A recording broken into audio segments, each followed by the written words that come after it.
Hello everyone, it's Den here, and in this video I will be talking to Steve Kaufmann again after 4 years. We made a video on his channel 4 years ago of us talking in English, Russian, and Japanese, and we decided to do a bit of a follow-up. This is actually my first sponsored video ever. It's of course a sponsorship from Link, which is Steve Kaufmann's website service kind of thing for helping you learn foreign languages. Now, don't worry, it's just like an unscripted bit that I will do at the end of this video, just telling you my thoughts about it and why you may or may not want to get the service for yourself. Actually, I think it's quite helpful. So please stick around until the end. And yeah, let's get to the video.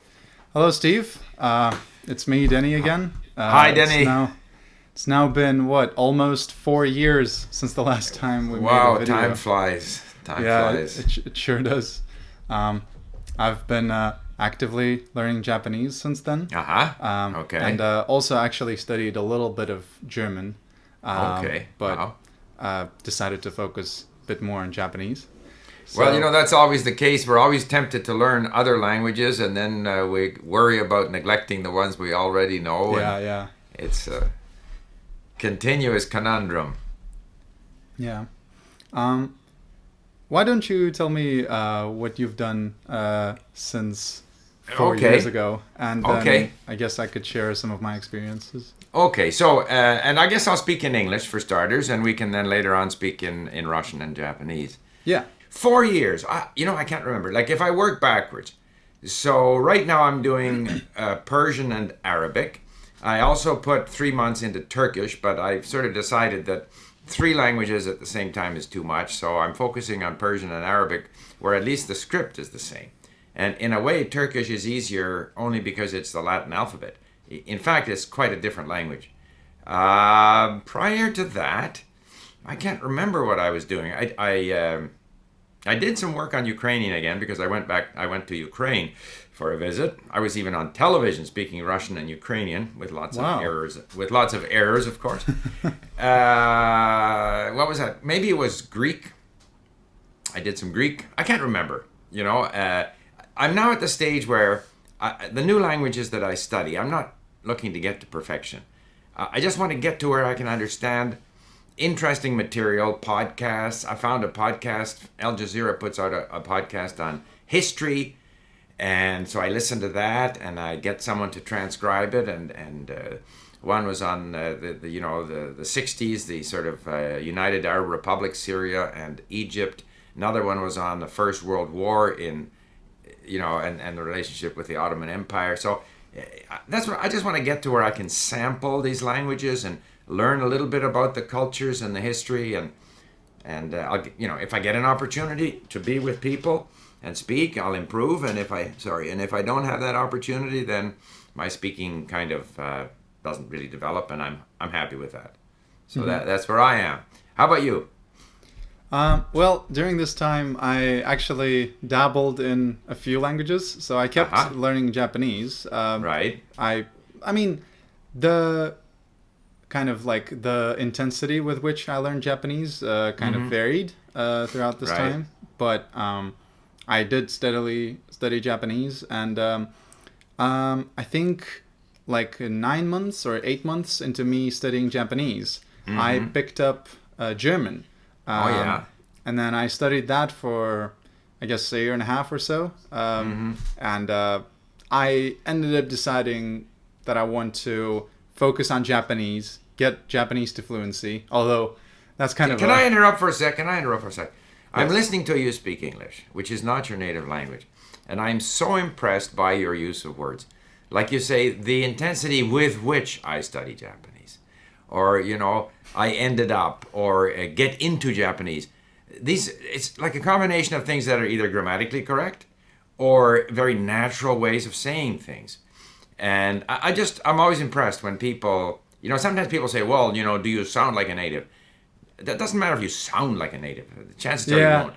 Yeah. But if you can use the language so effortlessly, so naturally, so correctly, it always creates a very positive impression. Anyway, I just want to pass that compliment along. Thank you very much. Okay. Anyway, sorry to interrupt. No, it's okay. So Yeah, I kind of wanted to focus on Japanese and get that to fluency. Although Right. that's kind of also a weird area because where is fluent, right? Exactly. That is something that I thought about quite a lot throughout these years. And I'm still not sure where I sit. But Well, you know what? We can talk about that a little bit. I think fluency is the ability to speak, to communicate without struggling too much, with the odd mistake, so that the person listening feels comfortable, and the ability to discuss, a number of subjects. And that's good enough. And it's somewhere around B2 on that European scale, although the B2 is, all these things are quite arbitrary, but yeah. I was going to always say the same thing. Yeah, but I strive for fluency in the sense of B2, with mistakes. Like I've done business with people in English from Sweden, Germany, Japan, France, and sometimes we do it in their language, sometimes we do it in English. And when they speak in English, they always make mistakes. I never feel uncomfortable. With the ones that speak well. And they always make mistakes. And depending on their nationality, they make the same mistakes. So Russian people leave out articles. Swedish people will say, it is many people instead of there are many people. So all of their mistakes reflect structures in their own language, and yet they're communicating absolutely perfectly. We have a programmer, Russian guy. He leaves out his articles. He doesn't care. Articles, who cares? He communicates. By the way, you always hit your articles. I'm very impressed for Russian people because there are no articles in Russian. So obviously, it's got to be very difficult. It's like me with Russian case endings or verbs of motion. It's so difficult to get used to something that just doesn't exist in your language, but doesn't prevent you from being fluent. Right. Well, I had the advantage of starting to learn languages relatively early. So, like, my mother tongue actually isn't Russian. It's Chechen. I'm not sure if you know of that language. Well, of course I know. I know nothing about the language, but I know where Chechnya is, yes? Yeah, that's interesting. So you speak Chechen? Yeah, my parents are Chechen. Wow, and, that's amazing. And now, that was the question. first language I ever spoke. Is Chechen related to the other languages in the area, or are all of these languages just totally isolated? Chechen is related to English, which is another area close to Chechnya. Right. But I've not really heard much about their relation to other languages. Right. I heard that they're kind of in their own Checheno-English language family. I could be wrong about this, but I vaguely remember hearing something like that. Something interesting we have in Chechen? It's clusivity. Do you know what clusivity is? So that's like when you differentiate between we including the listener and we excluding the listener. So we have the word voi, which means me and you. So let's say I have a friend here with me. So that would include all three of us. Right. If I said to, that would be just me and my friend, excluding you. Oh, okay. Interesting. Yeah. There are so many interesting things. Like in Arabic, the verbs, they have a verb form for two, like for one, for two, and for more than two. Right. And of course, changes for gender as well. Mm-hmm. And so different languages have these different things. Yeah. But yeah, in any case, that was the first language I spoke, Chechen. Right. Then when I was around 5 and I was going to kindergarten, my parents had to teach me Russian because I couldn't, because I grew up in Moscow. I couldn't speak with anyone.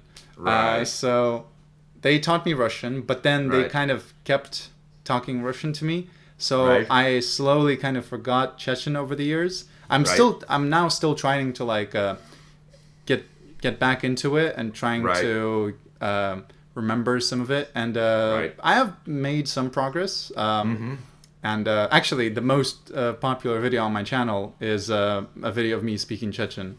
But yeah, I'm kind of trying to relearn it.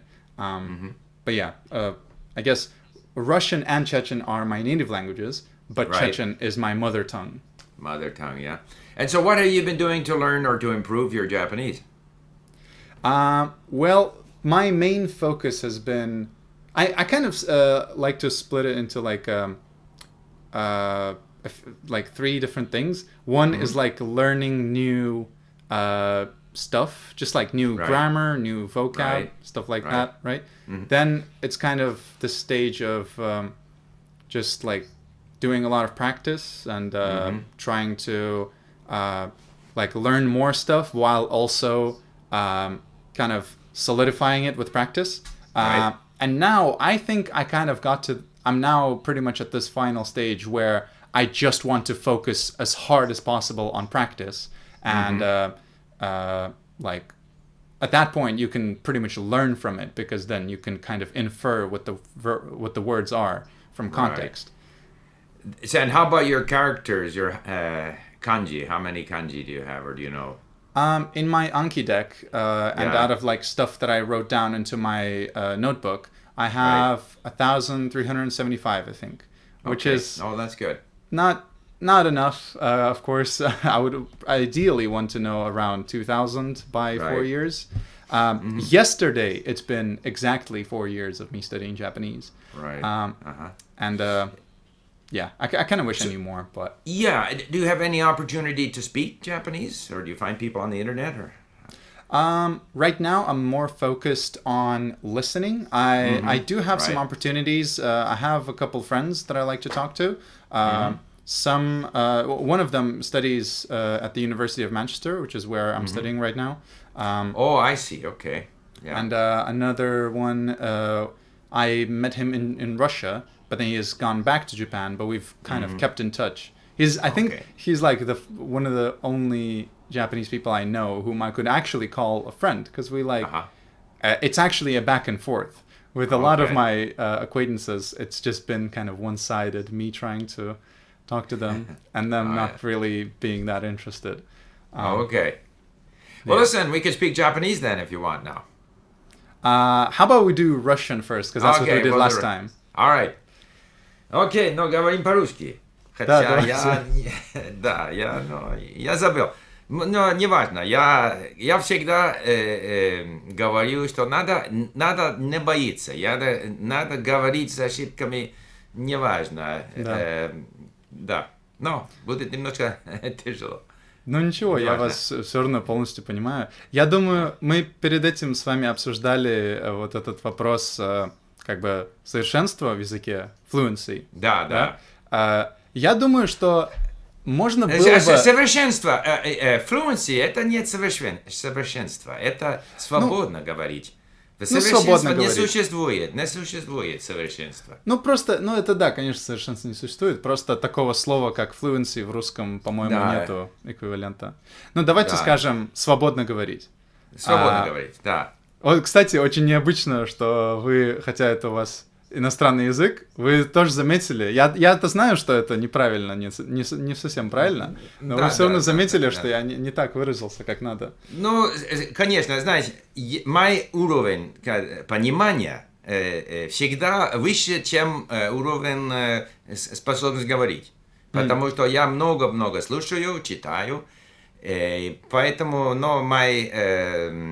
скажем, это больше всего пассивно. Но если у меня будет возможности или необходимость говорить, очень быстро я буду говорить лучше. Сейчас не очень часто говорю, поэтому пассивный уровень, это тоже важно. Я думаю, что наш пассивный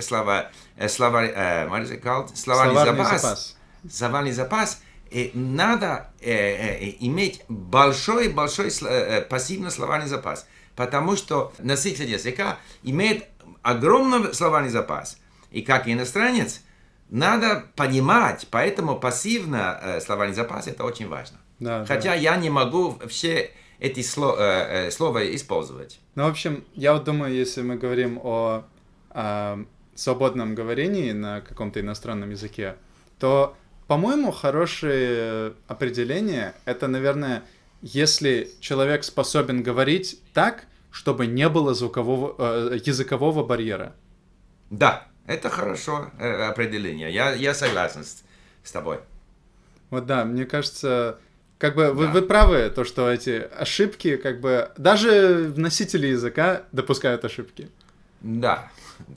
У меня даже, я встречался с такими людьми, которым я сам поправляю ошибки на английском. Поэтому я думаю, это не так важно, как вот насколько человек способен понять другого человека и сам изложить свои мысли, сам свою мысль передать. Да. Например, я был в Украине и был в телевидении. What's his name again? Ганапольский, Матвей Ганапольский. Это человек, он россиян, но он работает в Украине. И я говорил по-украински, по-русски, и все понимали. И я это ролики я изложил в моем канале. И там был, людей сказали: Стив, твой русский стал хуже, много ошибок. Окей, неважно, я говорил, я себя чувствовал комфортно, и люди там в зале, они понимали, если я буду жить в России или в Украине несколько месяцев, будет говорить лучше, неважно, это достаточно, на мой точке зрения, да. Да, меня немного удивляет, как у вас... Когда вы разговариваете по-русски, как будто бы интонация и такая мимика похожа очень на русского человека. Я думаю, что в каком-либо языке мы говорим, мы пытаемся стать это национальность. Я русский, я француз, я китаец. Знаете, надо мимик, но? Да. Потому что язык это часть культуры, и мы неизбежно будет подразумевать часть этой культуры, это неизбежно. И если я буду говорить по-итальянски, я буду использовать много жестов, да.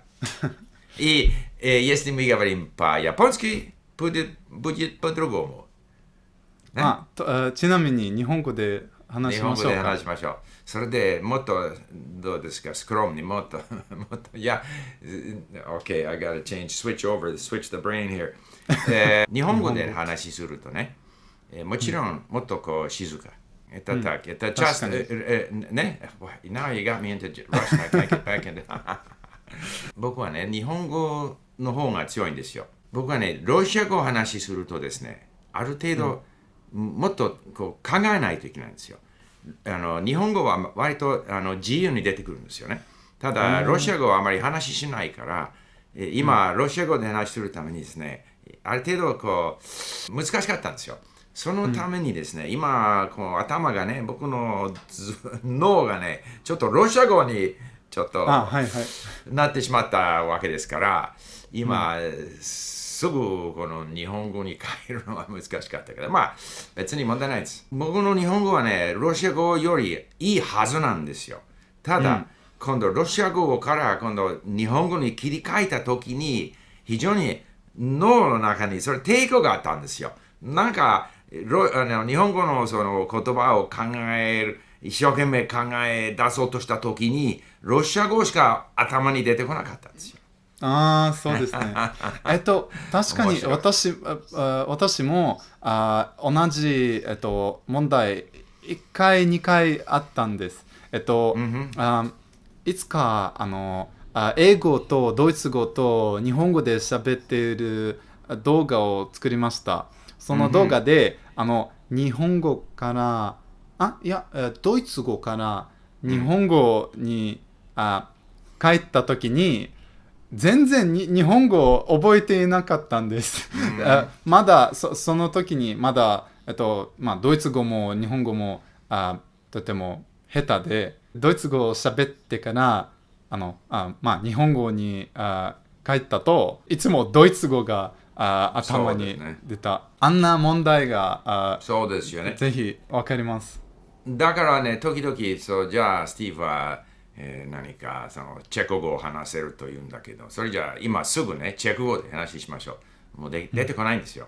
しかし、もし僕はチェコ行ったらね、多分1時間もうチェコの人たちと話すればですね、元通りの水準に戻ってくるんですよ。しかし今すぐこれできないわけですよね。で、当然たくさんの言葉を話しするならばそういう問題がある。僕の一番、トップの5ぐらいはね、トップの5つのその言葉はいつでも話できるんですけれども、ちなみにそれは何ですか？僕のその順番で言いますとね、英語、フランス語、日本語、中国語、スペイン語、それがトップ。それからスウェーデン語、ドイツ語、多分イタリア語。で、しかし、ロシア語はね、60歳以降勉強したわけですけれども、たくさん聞いたんです。たくさん読んだわけですから、場合によってはイタリア語よりもいいかもわからない。だけどもイタリア語の方が僕にとって自然ですよ。ロシア語、それは後に勉強したもんだから、それで使った機会がそんなにないんですよ。僕はイタリア何回も行ってます。イタリア語をよく使いましたけども、ロシア1回しか行ってないんですよ。それでこの間ウクライナ行きましたね。で、東ウクライナはもう全部ロシア語ですから、ロシア語を毎日使いましたけれども、それでも合わせても2週間、3週間しかないんですよ。何もそんなもんですよ。あとはもうだんだんチェック語、ポーランド語、ロマニア語、グリシャ語、だんだん悪くなります。韓国語、だんだんと弱くなります。だから全部で20ぐらいあるわけですけど。本当に多いですね。前回は16じゃなかったんですか？そうですね。しかし、今すぐ、で、僕のビデオ、その YouTube でもね、3ヶ月間で、そこまでペルシャ語できましたよというビデオを作りました。僕のテューターとの話、ペルシャ語、トルコ語、アラブ語、それもビデオを作りましたけどね。ただ、まだ受け身というかパッシブなね、状態ですよ。そんなに自由に話せないんですよね。一番新しいのはどれですか？一番新しいのはだからペルシャ語とアラブ語。今、両方挑戦してます。同時に。じゃあ、これからも頑張ってください。頑張ります。私は今年やっと、日本へ行きます。もう1週間だけ行ったことがありますけど、今回、ほとんど1年間行きます。留学します。留学？どこで？東京の慶応大学。慶応大学は有名ですよ。名門ですよね。そうですか。それじゃあ、あなたの日本語はもうかなりこれから上達しますわ。ありがとうございます。ぜひ楽しいですね。頑張ります。OK。そういうところで、また英語にまた戻りましょうか。はい。We'll end up in let's get English back here. to English. Listen, I think that's really exciting that you're going to KO. You're going to have a wonderful time. Thank and you. your Japanese will take off and continue your listening and reading and work on those characters. I can't stress enough. I just think the kanji is so important because you have to read. And if every 10th kanji you don't know, it's very frustrating. And so you want to get up to 2,500. You want to get past the Toyo kanji because actually they use more than the Toyo kanji. Yeah, I know. I'm aware. I heard that like on average Japanese people know like 2,000 to 2,500. Oh, they know more than that. If they're reading the newspaper, they know more than that. I think. Yeah. I guess maybe people underestimate. Yeah, they say that because they have this Toyo kanji, which is a sort of, it's almost like a minimum. But if you're reading anything, and especially if you're going to university, you're going to be in class in Japanese or in English? I'm really trying to, I'm going to aim for Japanese classes. I just took the N2 exam recently, and I'm still waiting for the results. But yeah, hopefully I can show them my certificate and get into the Japanese classes. Well, I mean, I studied in France, and as a foreign student, it's difficult at first, and then you very quickly improve. So hopefully they'll let you study in Japanese. Yeah. Anyway, well, I'm going to head off then. It was nice to touch base. It seems just doesn't seem like it's been 4 years. And I wish you the best of luck in your next adventure in Japan. Thank you. And good luck with Persian and Arabic. Okay, thank you, Denny. Bye. Thank you for your time. Bye. Okay, thank you guys. Now I would like to talk about the sponsor, as I mentioned in the beginning, Link. So I actually used this service for over a week myself. For full disclosure, I did get a free premium membership for 6 months, so I could try it out. But after doing a little bit of research and using it myself, more importantly, I actually think that it's quite worth it. You can actually get it for a bit cheaper per month if you subscribe for a whole year right away. It's almost as much as a Netflix subscription. And you can also get a 1-week free trial to see if you want it or not to begin with. You can go to my affiliate link in the description. That'll give you a discount, and also it'll give me a small percentage. That'll be very much appreciated. What does the service actually help you with? It's mostly based on comprehension. So it focuses on reading and listening. Those are the two main things that it'll help you with. What Link has is these different texts that are actual real-life texts from movies, from news, from books, whatever like real-life content you could find. There might be a link, like transcription of it. So they put in all of these texts, and all of the words in it are highlighted, and as you're going through the text, you can actually just like click on a word if you don't know it and see what it means, and then it'll get added to your library. And it has its own SRS, so you can then review all of those cards. And the listening bit is that while you're reading the text, you can listen at the same time to a person reading that text. And you can choose how you go about it. You can either just do the listening, just listen to it through your headphones. You can just do the reading and not play the audio bit, or you can do both at the same time, which is what I've been doing this week. What's nice about Link is that you don't really need to pause that long if you don't understand something. You just click on the word, see what it means, keep going. Yeah, you could do without Link and just go do the real reading and the real listening, which I do as well. But it's also really nice for that kind of more active learning. I know there are many other more popular services, but honestly, out of everything I've tried, and I've tried a lot, I've tried Duolingo, I've tried Memrise, and I don't think any of that really compares. None of those services do what Link does. Because with this service, you're actually doing the real life Japanese, right? It's just kind of through this filter that helps you get through it quicker. Their library of stuff is also fairly extensive. They go from like very beginner stuff to very advanced stuff. So yeah, those are my thoughts. I honestly just didn't want to do like a scripted advertisement because I want to be honest, and I just want to give my real thoughts on the product. Thank you guys for watching this video. I'll see you in the next video. Goodbye.